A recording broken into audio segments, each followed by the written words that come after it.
Corruption will be ripe this Saturday when Celtic take on Rangers because the referees have been announced and it's a disaster. Welcome back to Fog Football. Oh wait, the referees don't matter. I'll tell you why the referees don't matter. It's about the players on that pitch. It's time to step up. For both teams, both players have got to step up. You know, both sets of players. See this mindset going in. Oh, he's the referee. He's the VAR official. He's the assistant. He's the assistant VAR. He's the guy with the linesman flag. You know, I'm sick of this talk, and I'm seeing a lot of Rangers fans call it out, right? Well, I say call it out, like crying. My own fans are crying about the fact that Willie Collum's a shite referee, right? Don Robertson has been mince all season, but I'm not going to sit here and cry about them getting appointed for this game. Because at the end of the day, Rangers have got to step up. It's the players, man. Now maybe time will tell. Maybe come about 3 o'clock on Saturday. Maybe there'll be some dodgy decisions I'll be greeting about. But as of right now, you can't be going in with this mindset. And hopefully the players don't do it. But we'll start. We'll go through each of them, and we'll work it out. So you know, referee Willie Collum, whatever name you want to call him. That was actually quite good. That. Willie Collum, whichever name you want to call him. I mean, I think that's actually brilliant. That's where this video's peaked. May as well end it there. But in all seriousness, this guy is a FUD. But, you know, let's not pretend here that this is going to be the difference maker. Because at the end of the day, we've got to go out in that pitch. Rangers are going to get the job done. And I don't want to be hearing any excuses for whoever sets of fans. So whoever wins that game, it's whoever's got the biggest cojones to go get the job done. I've got a feeling Rangers won't. I mean, how great would it be though if they proved me wrong? I've been on this negative hype train. I've been like, there's no chance. Give me a chance. You know, where there's a will, there's a way. And I just don't see a way. But anyway, is Willie Collum going to show Rangers that way? I mean, I'd be more confident if Brother Beaton was in there, but he's not. Brother Beaton is not in there, which is disappointing to say the least. But as we move on, let's move on for Willie Collum.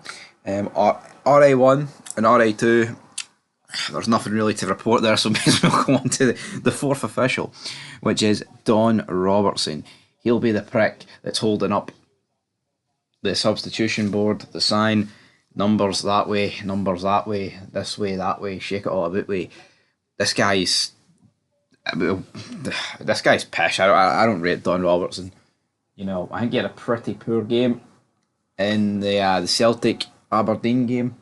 The Dons get shafted by the Don. That was going to be the title. Then Aberdeen managed to pluck a goal in the dying embers. But I tell you what, they still did get shafted by the Don. I don't think anybody can really take that away. Anyway, moving on to VAR, we get Stephen McLean in there. I'm not going to speak too much about the assistant VAR, but yeah, Stephen McLean, another absolute FUD, another absolute moonbeam. But come on, man, it's pathetic to cry about these referees. Cry about them when they've actually done something wrong about the game that you're crying about them getting appointed for. You know what I mean? It's like, there's been a lot of, you know, seeing these old firms, man, there's been a lot of bad decisions, right? Recently, I mean, I don't think Fabio Silva's was a penalty, I guess by the letter of the law it was, but I mean, if Celtic fans want to cry about that, then how about you cry about the fact you actually blew like a 2-goal lead and then you blew a 3-2 lead? You know what I mean? From our point of view, yeah, I think we have been, you know, cost a few goals this season, but it doesn't change the fact that it's no good enough. Like the first Old Firm, we can cry all we want about the Laga Bielka goal, Laga Bielka foul, whatever, being disallowed, but end of the day, Rangers didn't do enough to win that game. It was pathetic, man. It was absolutely fucking pathetic. Same at Parkhead. You know, you can argue night and day about every other decision that went against Rangers in that game, and even last season, but at the end of the day, man, it's like you could have done more in those matches. There is games where teams do genuinely get cheated, like Coventry City. Like, that is a fucking screw job. I know we've referenced that quite a lot, but that is an actual screw job. You know, they couldn't have done anything really about that at the end of the day. But we'll have to wait and see, guys. I can't even describe the feeling for this game. Like, it's weird. I mean, it's a proper title decider. Like, it's one of those ones where it's not like, oh, a draw just nullifies it. Like, a draw, Celtic win or a draw gives them the title. A Rangers win, you know, it'll be a meltdown for Celtic, but the other two results will be a meltdown for Rangers. There's a meltdown promised on Saturday afternoon, that is for sure, but which side's it going to be? And will any of these referees and assistants and VAR, will they be getting pelters? We'll have to wait and see. But anyway, till next time, Peace.